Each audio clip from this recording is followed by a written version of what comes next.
You're listening to The Coffee Hour. I'm Eddie Bates. Sarah's away today. She'll be back with us soon. Fear not. But we do get to talk about disasters, and hopefully without Sarah here today, it won't be a disaster. But we have the right people in studio to help with that. We're going to talk with LCMS Disaster Response today. Thanks to Concordia University, Wisconsin for their support of The Coffee Hour. Find out more about Concordia University, Wisconsin at cuw.edu. Live Uncommon. Joining me in studio, the Reverend Michael Meyer. He's Director of Disaster Training for the LCMS Disaster Response. Thanks so much for joining me in studio today, Pastor Meyer. Andy, thanks for having me.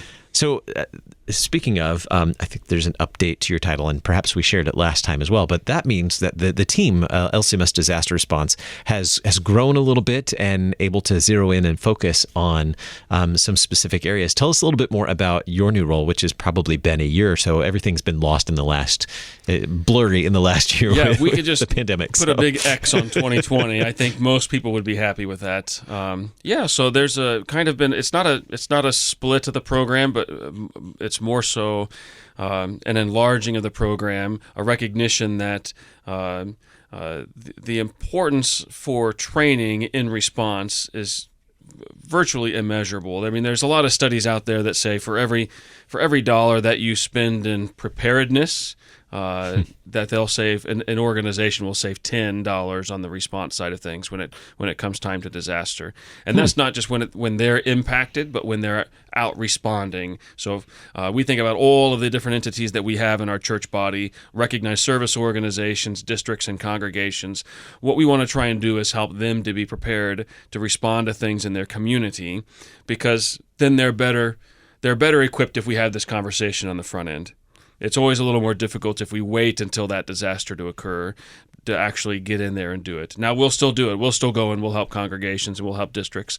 But we'd really prefer it to that conversation to take place on the front end, because it'll save us all time, it'll save us money, and we'll be able to have a more effective, efficient response in the process.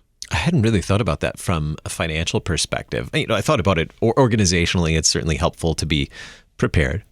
To think things through, have a plan, but I hadn't thought about that financially, how much of a difference. I had never heard of that ratio, that every dollar spent in planning or in training, equipping, saves roughly $10? Yeah. So think about it in the off season. If you're able to buy and purchase equipment, you can do it in an area where it's cheaper. You can do it at a time when it's cheaper. But if let's say a hurricane were to hit down in the Houston area of Texas, like we had Hurricane Harvey in 2017, well, the ability to acquire the needed equipment locally is so incredibly difficult, and it's much, much more expensive to get drywall for rebuilding and all these other things when you're doing it in response. But if you have all this equipment in place beforehand, you're able to leverage certain partnerships that we might have, and we're able to make it more efficient. Interesting. Well, very helpful. So speaking of disasters, you referenced a disaster back in 2017. The last year and a half, have been a bit confusing, maybe blurry, with the pandemic itself being a disaster, but just a huge challenge. But lots of natural disasters and other things that have happened over that time as well. More recently, before we came on the air today, you shared that it's kind of been somewhat quiet. It has been. There's been a few things. I mean, last year with the pandemic, people didn't notice that there were natural disasters as much. They were still occurring. I mean, COVID didn't really respect the fact that that we didn't want tornadoes or hurricanes or both, and a pandemic, but we still had those things. So there was a large derecho that hit Iowa, eastern part of Iowa last fall. There were 4 named storms, hurricanes, that hit the Gulf Coast in Louisiana, 2 of them within about 10 miles of each other, one of them a Category 4 hurricane. I mean, just so really significant impact in the fall. For the most part, our response, our national response to those disasters is kind of wound down. But we did have some tornadoes in the spring down south in Alabama earlier in March. And then about a month and a half ago, maybe only a month ago, there was a small tornado that impacted a lot of people in the Chicago suburbs. And we've got some volunteers there with some equipment, a couple of big lifts to help remove trees from on top of people's homes and whatnot. We haven't put out a big call for volunteers in that case, simply because the yard sizes are such that they just can't receive a lot of volunteers per each site, and the equipment that's needed is at this point more important than the people that are needed to operate the equipment and pull and drag and that kind of stuff. So the local groups have that well in hand.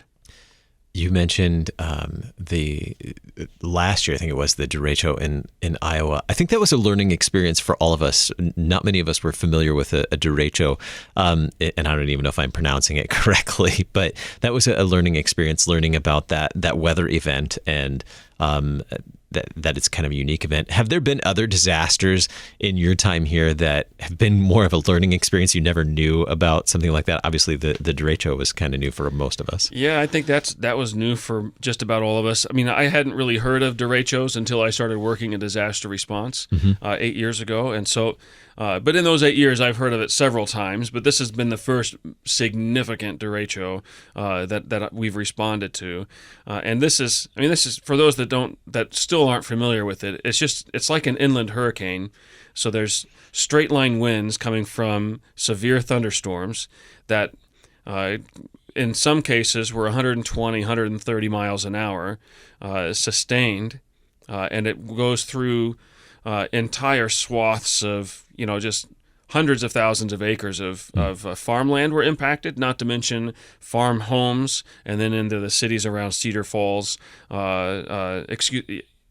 Cedar Rapids, and that area, and west of there, and a little east as well. So it's very much like a hurricane, more so than a tornado. A tornado is very narrow in its impact. You drive a mile and you're out of the damage. But in a hurricane, you can drive 40 or 50 miles, and you're still in the path of the disaster. And that it was very much like that with the derecho. It looked like a hurricane hit Iowa. Wow. And there aren't large enough bodies of water. No. We expect that more in the tropical regions. That's right. In the south, along the Gulf Coast, the Atlantic coast, and then maybe 150 miles inland. And then they die off, and you'll still get rain, you'll still get some wind, but you get much past that 150 miles, and the odds of you getting hit by a major hurricane, while it's still strong, are pretty slim. How much have you learned about weather since you've taken on this role?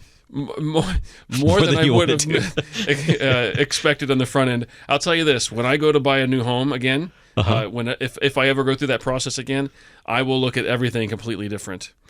For where are the swells in the land, the water, and how close are the trees to the house? If they fall, are they going to hit it?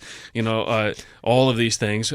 Do I have more than one way in and out of the neighborhood? All those things are going to be things that are in my head that I won't be able to get rid of, for better, for worse. How many personal chainsaws have you invested in since this? I'm on my third. So yeah, my third chainsaw, and that's not counting all the others that we've utilized and had our hands on and working. So this is all we kind of laugh, and we have fun with it. You kind of have to if you're into this work. You need to have fun with it, because otherwise it wears you down emotionally and psychologically. But if you engage with other groups, with people who are interested in helping their neighbor, and it can be a very rewarding thing as well. And thank you for pointing to helping our neighbor. That's really what this is about, is helping our neighbor, particularly in the name of Christ, of bringing that mercy of Christ. Where do we see, in what ways do we see that mercy of Christ and the good news of Jesus shared, proclaimed when doing this mercy work, caring for our neighbors? We see that just being carried out in the lives of those who bring help and assistance. We have our alert training, Lutheran early response teams, and a part of that training is helping new volunteers, recognize that when they go out into a disaster field, it's not just about stuff, but it's about people, because they're going into people's homes, what's left of them, and they're cleaning up after the storm. And so much of that is interacting with the homeowners. That doesn't mean that everybody on a team spends an entire day pestering the homeowner with questions, but oftentimes these teams will have one or two individuals who are particularly adept at talking with families or couples. And hey, how has this impacted you as a family? What does this mean for you and your life and your livelihood now? And they find themselves really learning more about individuals than we would ever guess, and they find themselves praying. And sharing the comfort that we have in Jesus Christ, that even though all of their life's goods may have been taken away, God's love for them in Christ remains forever. And that is something that moth and rust can't destroy. And then they connect these families with congregations. So sometimes the individuals that are helped are already connected with congregations, right? They're members, or they're extended family members of a member or a neighbor. And so there's kind of vocational contacts there already. And we utilize those to strengthen those connections and connect them, Lord willing, to what happens on Sunday morning in word and in sacrament. Because all this mercy, all this love that is being shown for the neighbor flows from the altar and of that local congregation. And I think so many of the volunteers, so many who have served on alert team and served in these opportunities to show mercy to their neighbor, have really found joy in serving. And you shared with us last time we talked about a new website to help people connect to these alert training opportunities and to join alert teams. And I want to share more about that in just a moment. The new website and the information we can gain there, and how we can be connected through that website. We'll do that in just a moment. We're talking with the Reverend Michael Meyer. He's Director of Disaster Training for LCMS Disaster Response. You're listening to the Coffee Hour. I'm Andy Bates.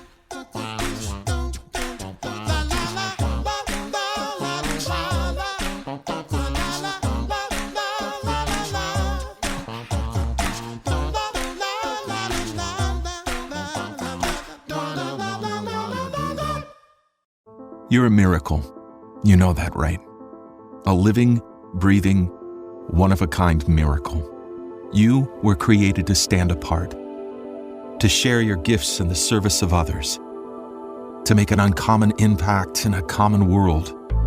And at Concordia University, it's our mission to help you do that, to live uncommon. To learn more about Concordia, go to cuw.edu.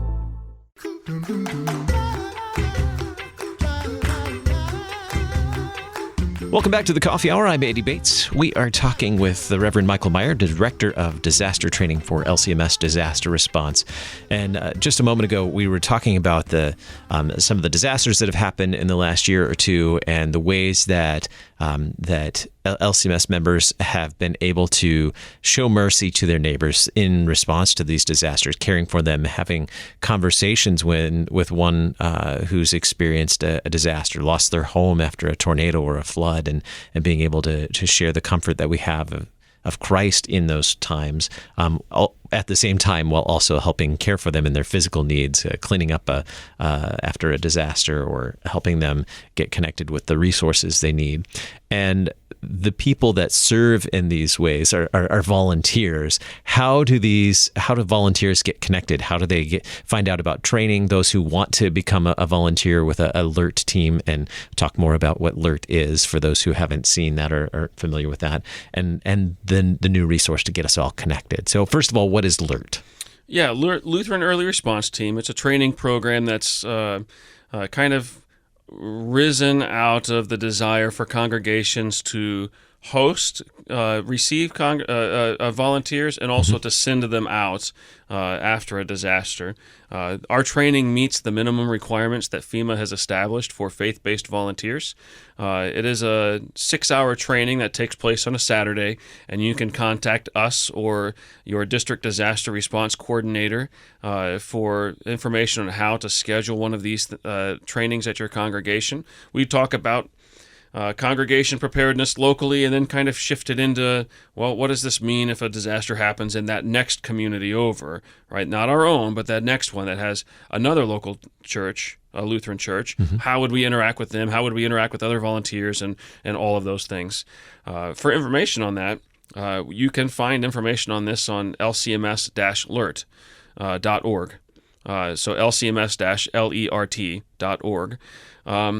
And I suppose before I get into talking about all of the benefits of this software, I should kind of give a disclaimer on how things used to work as far as volunteers were concerned. When somebody went through a training, their information was shared with the district disaster response coordinator. That's an individual in each district that is responsible for coordinating response efforts, and generally they're a volunteer. Sometimes they're on district staff, but generally they're a volunteer. They could be a pastor, or they could be a layman, or a church worker, a deaconess, something along those lines. And then that district coordinator, if something were to happen, would pull out their list and email their volunteers. Now, challenges that we were coming across is that because some of our coordinators or volunteers themselves, if something were to happen to them or they stepped away from service, the information wasn't always handed over in its entirety. Maybe they didn't keep really great records or whatnot. So in the process, even though I think we've trained, I think there's really good estimates here, over 20,000 LCMS members in Lutheran Early Response Team training. With that said, we have the documented registration forms for about 4,000 to 4,500 of those. Right, so 25%, less than 25, probably only 20% of those who have been through the training do we actually have record of. So we decided to sit down and say, how can we make this work better and provide a service to our districts, to our congregations, and to our volunteers who want to engage, to give them a mechanism in order to do that. And so that was where we started researching different volunteer software programs, and we settled on one. And like I said, you can find it at lcms-alert.org. And on that webpage, you can find all sorts of wonderful, wonderful things. There's blog posts on the value of gift cards. There's the most recent Reporter article that just posted about the software. That Reporter article is now a blog post on our on this website. You can follow the button right in the middle for volunteer opportunities. Where are their trainings? Where are their deployments right now? You can see it in a list form. You can click on it so that it opens it up as a map, and you can see kind of push pins on a Google map of where are we active now in disaster response. And you can click on the pin, and it'll tell you where the church is. It'll tell you what time the training or the deployment is, and then you can sign up for that as well. You can log in, create an account. You can receive automatic notifications. We can use this to communicate with our volunteers. And we've done this a couple of times where I think it was Hurricane Elsa was coming up the western coast of Florida just a few weeks ago. It went through the Caribbean. We thought that it had the potential of growing into a significant storm. It didn't, thank the Lord, but we thought the potential was there. So our Florida Georgia District Coordinator sent out an announcement to all of their volunteers that said, we're tracking and monitoring this. We'll be doing assessing afterwards. So stay in touch with our website, and you'll receive notifications with updates. So in the past, if people wanted to know what was going on, they called that local pastor. Hey, are you okay?